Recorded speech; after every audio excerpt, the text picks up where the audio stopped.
예수 그리스도의 이름 앞에 함께 모여 예배하는 여러분에게 하나님의 크신 은총이 함께 있기를 원합니다. 요즘은 제가 미국에 왔기 때문에 많이 참여하지 못하지만 한국에서 목회할 때는 많이 돌잔치에 참석을 했습니다. 물론 돌잔치에 참석하게 되어지면 아이가 자라서 1년 동안 성장했고 하는 이 모든 과정을 우리가 요즘은 다 영상을 찍어서 이렇게 보여주기도 합니다만, 이 돌잔치를 참여하면 여러분 빠지지 않는 행사가 있습니다. 돌 예배를 드리고 나서 하는 그런 행사들이 있다는 것입니다. 여러분 아시죠? 돌잡이입니다. 이 돌잡이 행사는 이 돌 행사에 빠질 수 없는 참 중요한 것으로 남아져 있습니다. 그런데 이 돌잡이가 언제부터 시작됐는지 보니까 이 조선시대에서부터 시작됐더라고요. 즉 그 옛날부터 이 돌잡이를 통해서 이 아이의 미래를 한번 점쳐본다 라고 하는 그러한 것에서 시작됐습니다. 물론 옛날에는 신생아가 태어나서 1년 동안 사는 것이 참 힘들었던 시대였습니다. 그래서 1년을 잘 버텨줬기 때문에, 살아왔기 때문에 그것을 축하하면서 이 아이가 어떻게 자랐으면 좋겠다라고 하는 그런 의미를 가지면서 돌잡이를 시행했습니다. 과거에는 이 돌잡이를 할 때는 그 책상 위에 그 위에다가 쌀이라든지 실이라든지 돈이라든지 이제 그러한 것들을 놨습니다. 문헌에 의하면 남자아이의 돌잡이 할 때는 그 남자아이에 맞게끔 활도 놓고 하는 그러한 것도 있었습니다. 대신에 여자아이들은 여자아이에 맞게끔 그 앞에 음식을 조리할 수 있는 조리기구를 놨다라고 합니다. 그런데 요즘은 좀 바뀐 것 같습니다. 여러분 어떻습니까? 요즘은 보니까 그 앞에 물론 쌀도 있고 돈도 있고 여러 가지가 있지만 연필도 있어요, 붓도 있어요. 맞아요. 자, 그런데 요즘은 더 추가된 것이 있는데 이제 마이크입니다. 마이크를 앞에 놓습니다. 또 하나는 청진기를 앞에 놓습니다. 이것은 무엇입니까? 이 아이가 유명한 탤런트나 영화배우나 같은 그런 것을 희망하면은 마이크를 놓습니다. 그리고 이 아이가 의사 되기를 원한다 하면은 청진기를 놓습니다. 최근의 기억은 제가 유라가 했던 기억이 납니다. 벌써 그것도 몇 년 전의 일인데요. 유라가 뭘 잡았죠? 예? 청진기 잡았습니다. 여러분, 유라가 청진기 잡았어요.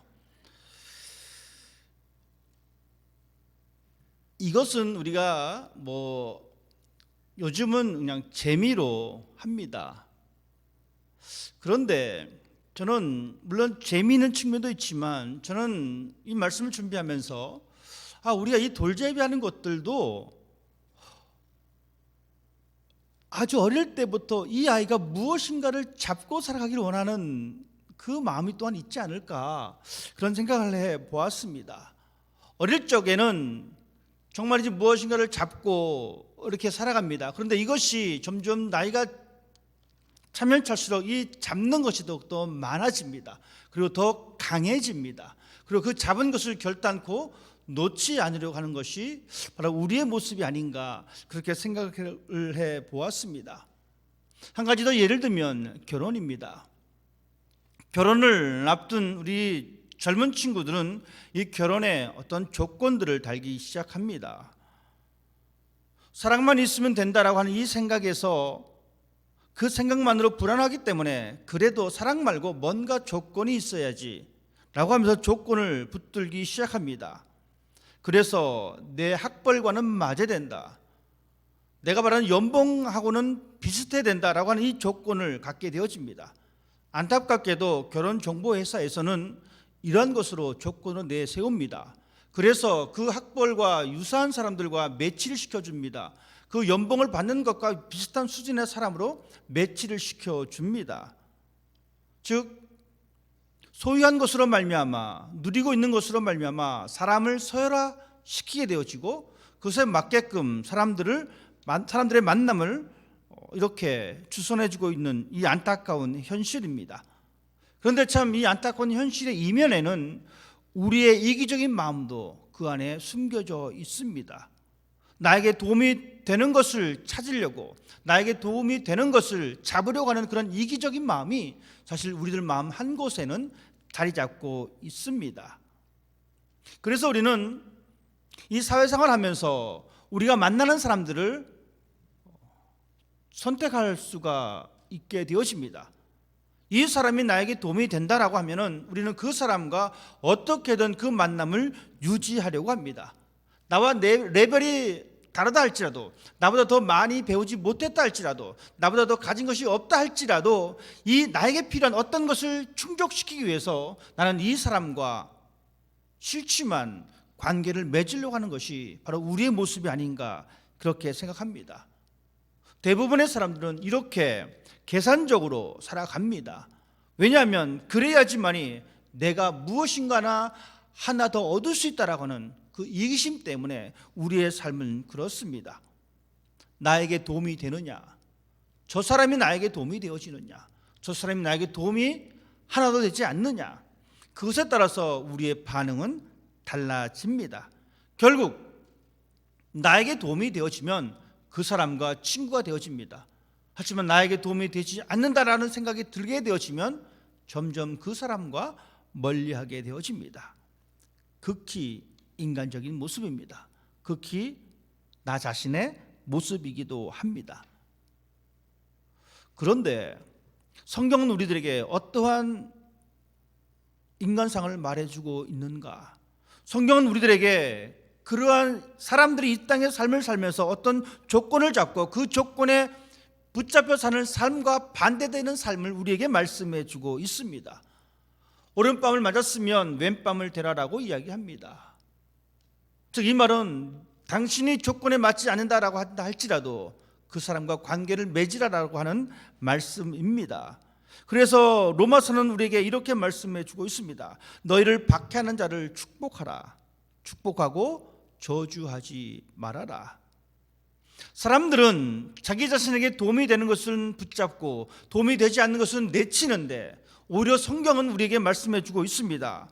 박해하는 사람을 축복하고 너희를 저주하는 사람을 위하여 기도하라. 바울 또한 예수님 또한 그렇게 우리들에게 말씀해 주고 있습니다. 그렇기 때문에 우리들은 그 삶을 향하여 걸어가는 사람이 되어야 합니다. 우리의 본성은 나에게 조건에 맞는 것을 잡으려고 하지만 그 본성을 거슬러서 하나님께서 말씀하신 이 성경을 통하여 우리들은 우리를 저주하는 사람을 위하여 축복하고 우리를 모욕하는 사람을 위하여 기도하는, 즉 내가 내 조건에 맞지 않는다 할지라도 하나님의 말씀에 의하여 우리는 그 삶을 살아가야 됨을 우리에게 말씀해 주고 있습니다. 오늘 본문의 이야기로 함께 생각해 보려고 합니다. 오늘 우리가 읽은 이 빌립보서 3장에 바울이 가지고 있었던 그 조건들을 우리에게 말씀해 주고 있습니다. 바울은 자신이 가지고 있었던 그 조건들을 우리들에게 설명해 주고 있습니다. 성경은 우리에게 이렇게 말씀해 주고 있습니다. 나는 8일 만에 할례를 받고 이스라엘 족속이요 베냐민 지파요 히브리인 중에 히브리인이요 율법으로는 바리새인이요 열심으로는 교회를 박해하고 율법의 의로는 흠이 없는 사람입니다. 이 조건은 그 누구도 침범할 수 없는, 그 누구도 근접할 수 없는 확실한 증거입니다. 바울이 가지고 있었던 이 증표는 그 누구에게도 뒤처지지 않은 그러한 것들입니다. 즉 이스라엘 유대인들이 모두 부러워할 만한 그 조건을 바울은 가지고 있었습니다. 사람들은 이렇게 눈에 보이는 확실한 것이 더 의미가 있고 눈에 보이는 것이 더 가치가 있다라고 생각합니다. 더 중요하다라고 생각합니다. 우리 역시 마찬가지입니다. 눈에 보이는 확실한 것, 그것이 중요하다라고 생각합니다. 하지만 눈에 보이는 것이 전부가 아닙니다. 우리가 살아가는 이 세상은 눈에 보이는 것이 전부이고 확실한 것이 가치 있는 것이다라고 생각하지만 우리는 이 세상의 삶만 살아가는 사람이 아닙니다.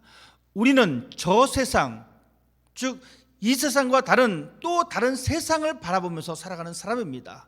그렇기 때문에 우리들은 보이지 않는 것에 어떤 가치가 있음을 우리는 분명히 아는 사람이 되어야 합니다. 쉽게 말씀드리면 이렇습니다. 이제 판이 새롭게 바뀌었습니다. 과거에 이 세상의 판에서는 눈에 보이는 것이 가치가 있고 눈에 보이는 것이 중요했지만 이제 판을 완전히 새롭게 세팅을 했습니다. 여러분, 신앙인 그리스도인은 판을 새롭게 세팅한 것입니다. 그러면 그 새로운 판에 맞는 새 룰과 새 가치가 있어야만 합니다. 바울은 우리들에게 그것을 이야기해 주고 있습니다. 바울은 오늘 본문 말씀을 통하여 버려야 될 것은 버려야 된다라고 말씀해 주고 있습니다. 말씀드렸듯이 바울은 자랑거리가 많았던 사람입니다. 그는 혈통적으로 우위에 있던 사람입니다. 이스라엘 족속입니다. 베냐민 지파입니다. 히브리인입니다. 그는 또한 종교적인 우위를 가지고 있었던 사람입니다. 그는 바리새인입니다. 그는 가말리엘로부터 이 교육을 받았던 사람입니다. 여러분, 이 바리새인, 이 가말리엘 학파라고 하는 이 이야기는 그가 가지고 있었던 이 종교적인 그 절대성은 그 누구도 폄하할 수 없는 그 종교성을 가지고 있었던 그 모습입니다. 그리고 바울은 또한 이야기합니다. 나는 율법의 의로는 흠이 없는 사람입니다. 혈통적으로나 종교적으로 그는 퍼펙트한 사람임을 우리에게 이야기해 주고 있습니다. 그는 그러한 모든 것을 나의 자랑이다라고, 즉 이스라엘 사람들이 볼 수 있었던 눈에 보이는 그 확실한 증거를 그는 가지고 있었습니다. 그렇지만 바울은 이렇게 이야기해 주고 있습니다.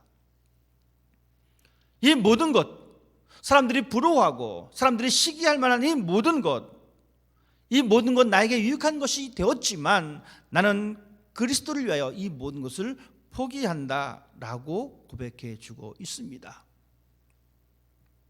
내가 자랑하고 있는 것을 나는 버리겠다. 이것이 나의 힘이 되었었는데 이것을 나는 버리겠다. 여러분, 우리는 어떻습니까? 우리는 살아가면서 이런 말을 씁니다. 내가 다른 것은 포기해도 이것은 포기 못해. 안타깝게도 이것의 대상이 세상입니다. 다른 것은 포기해도 나는 이것은 포기하지 못해. 우리는 버리지 못하는 나약한 모습을 가지고 있습니다. 우리는 포기하지 못하는 그러한 나약한 모습을 우리는 가지고 있습니다. 왜냐? 포기하면 세상에서 뒤처질까 봐 두렵습니다. 세상 사람들이 확실하다라고 생각하고 여겼던 그것을 내가 포기하게 되어지면 이 세상에서 나는 뒤처질까 봐, 내가 그것을 포기하게 되어지면 모든 것을 잃어버릴까 봐, 그 두려움이, 그 불안감이 우리들 마음속에 있기 때문에 우리는 버리지 못하게 되어집니다. 그 염려, 그 불안은 사탄의 유혹입니다. 세상이 추구하는 그 확실한 것을 포기한다는 것은 너는 이 세상에서 도태되는 인생이야 라고 사탄은 우리들에게 속삭입니다. 그래서 우리들 마음 가운데에 불안한 마음을 더욱더 심어 넣습니다. 하지만 성경은 이렇게 말씀해 주고 있습니다. 하나님의 생각은 평안입니다. 불안이 아닌 평안입니다. 사람들은 하나님 앞에서 자신의 철학을 포기하지 못합니다. 예수님 앞에 나왔던 이 부자 청년의 사건을 우리는 알 수가 있습니다. 이 부자 청년이 와서 예수님 앞에 묻습니다. 어떻게 해야지 제가 영생을 얻을 수가 있겠습니까?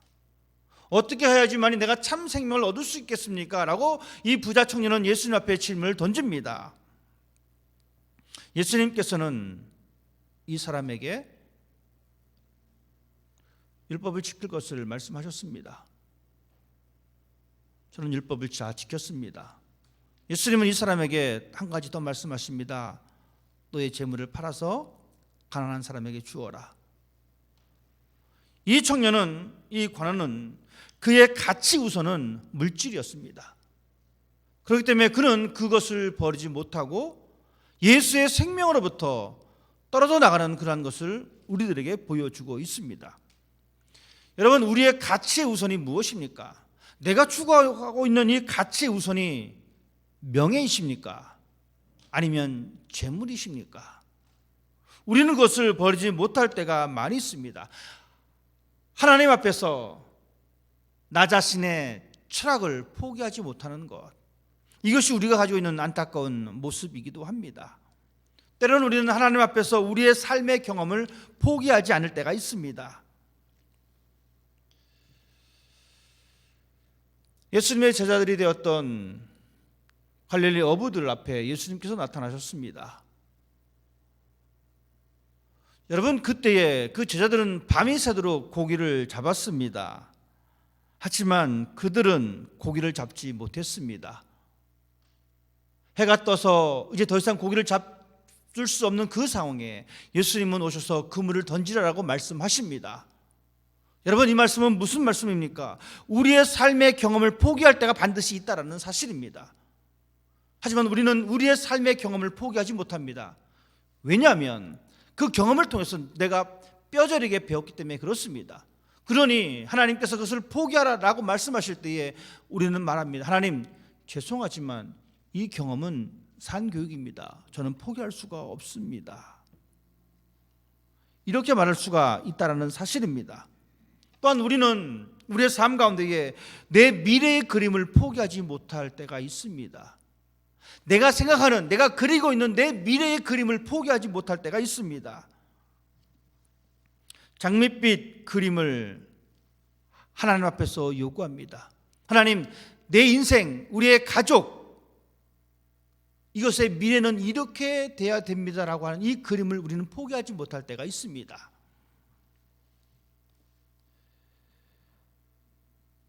사울이 왕이 되었습니다. 사울은 생각하기를 하나님께서 나를 왕으로 세워주셨으니까 나의 왕권은 견고해질 거야. 나의 왕권은 대대로 뻗어나갈 것이야. 그는 이러한 생각을 가지고 있었는데 어느 날 전쟁을 치르게 되었습니다. 전쟁을 치르게 되었지만 하나님의 사람, 하나님의 제사장이 와서 축복을 하고 그 전쟁에 승리를 선포해 줘야 되는데 이 사무엘이 나타나지 않습니다. 사울 왕은 자신이 계획했던 것, 선지자 사무엘이 나타나서 제사를 드리고 이 전쟁을 승리로 이끌어 가야 될 그 그림을 그리고 있었는데 사무엘이 나타나지 않게 되어지자 자기가 그 제사를 지내게 되어집니다. 제사장의 축복과 전쟁의 승리의 청사진을 가지고 있었는데 그 그림을 포기하지 못하게 되니까 자기 자신이 제사를 드리게 되어집니다. 하지만 현실은 어떻습니까? 하나님의 책망을 듣게 되어지고 그 왕권을 빼앗기게 되어집니다.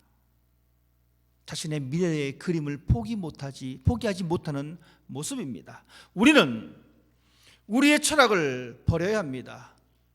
우리의 경험을 포기해야 합니다.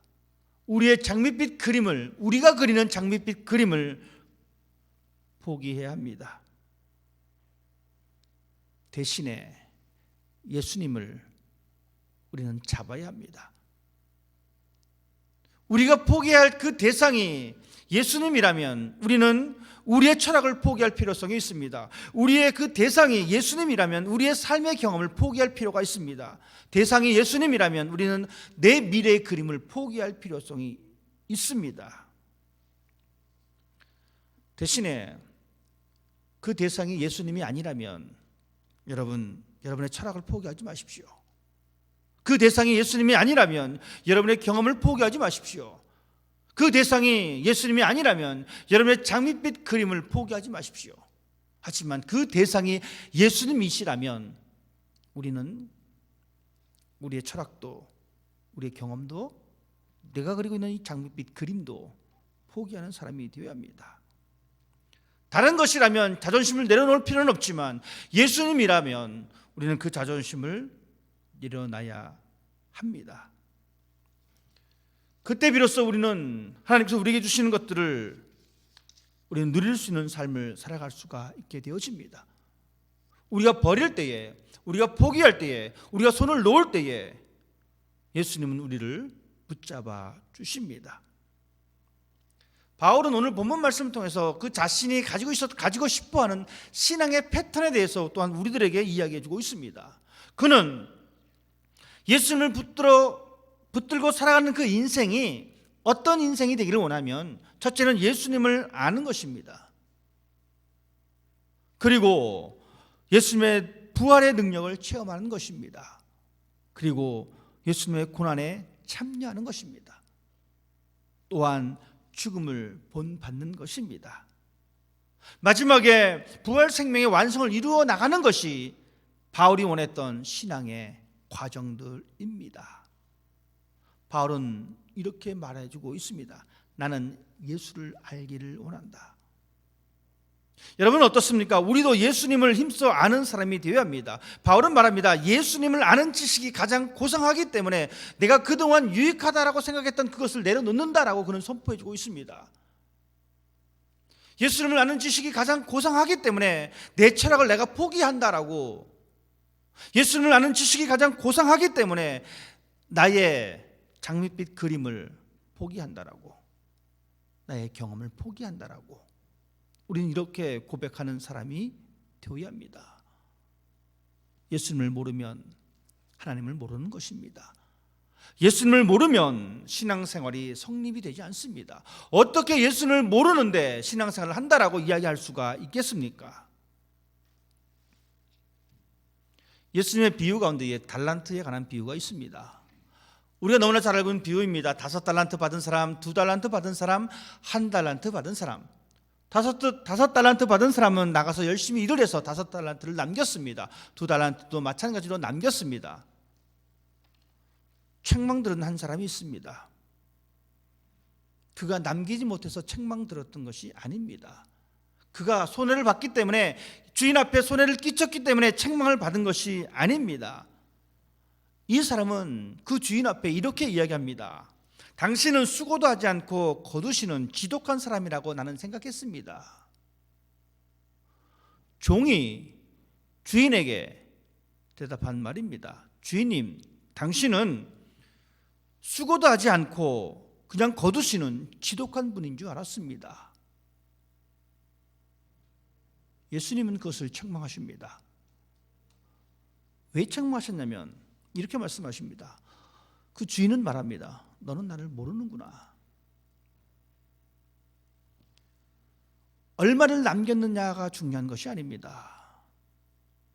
중요한 것은 그 하인이 주인을 몰랐다라는 사실입니다. 하인은 주인을 몰랐습니다. 우리가 예수님을 믿으면서, 우리가 하나님을 믿으면서 하나님을 모릅니다. 하나님을 오해하고 있습니다. 우리가 받을 것은 책망밖에 없습니다. 그래서 우리는 예수님을 아는 사람이 되어야 합니다. 예수를 힘써 아는 사람이 되어야 합니다. 그리고 그 부활의 능력을 알아야 합니다. 왜냐하면 아는 만큼 행동하기 때문에 그렇습니다. 여러분, 아는 만큼 재미를 느낍니다. 저는 미술 작품을 잘 모릅니다. 그래서 미술 박물관에 가면은 누가 그렸대더라, 이건 피카소의 작품이구나, 이 정도 수준밖에 모릅니다. 하지만 미술을 전공하신 분들은 그 그림을 보면서 저는 잘 모르지만 붓에 터치감이 있다느니 그런 말씀을 분명히 하실 거예요. 저는 그 2시간이 지루한 시간입니다. 하지만 미술을 아시는 분들은 그 2시간이 짧은 시간입니다. 아는 만큼 재미를 느낄 수가 있습니다. 아주 오래된 이야기지만 제가 세종문화회관에 이 오페라를 구경 갔었습니다. 난생 처음 오페라를 그 큰 홀에서 구경을 하게 되었는데, 오페라를 처음도 경험해보지 못한 저로서는 그 시간이 정말 지루한 시간이었습니다.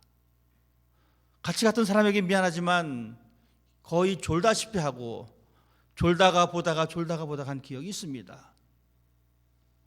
비싼 값을 주고 갔음에도 불구하고. 왜 그렇습니까? 아는 만큼 아는 만큼 그 재미를 느낄 수 있기 때문에 그렇습니다. 아는 만큼 그 행복도 비례하다라는 사실입니다.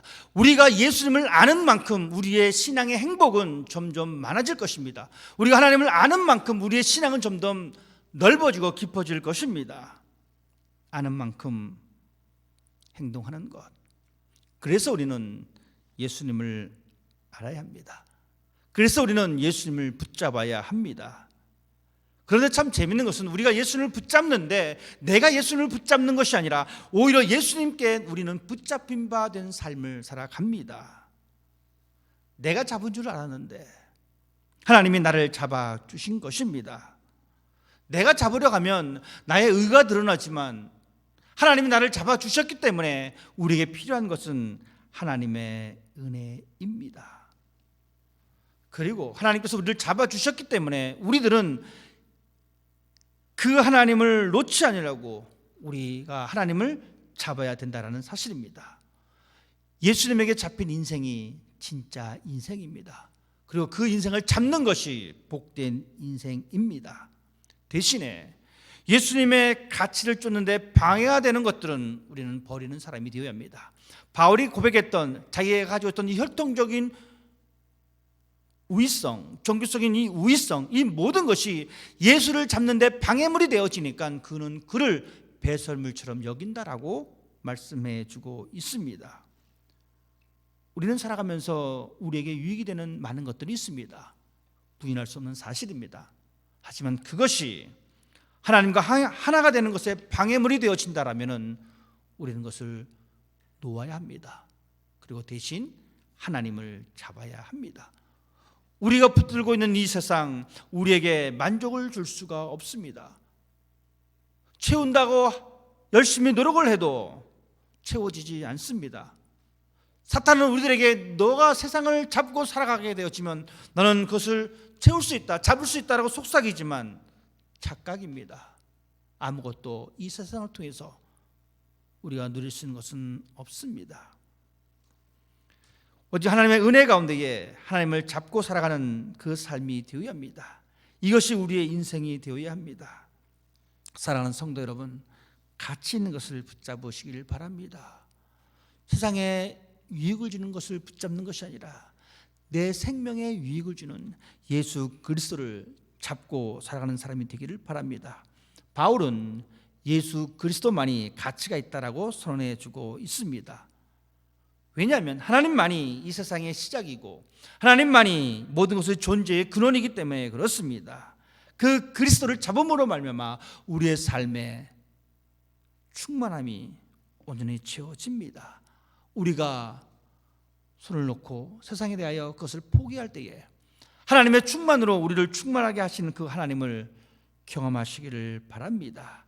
예수를 발견하시고 그분의 손을 붙잡고 우리에게 주어진 신앙의 길을 걸어갈 수 있는 여러분이 되시기를 주님의 이름으로 부탁을 드립니다. 기도하겠습니다. 하나님,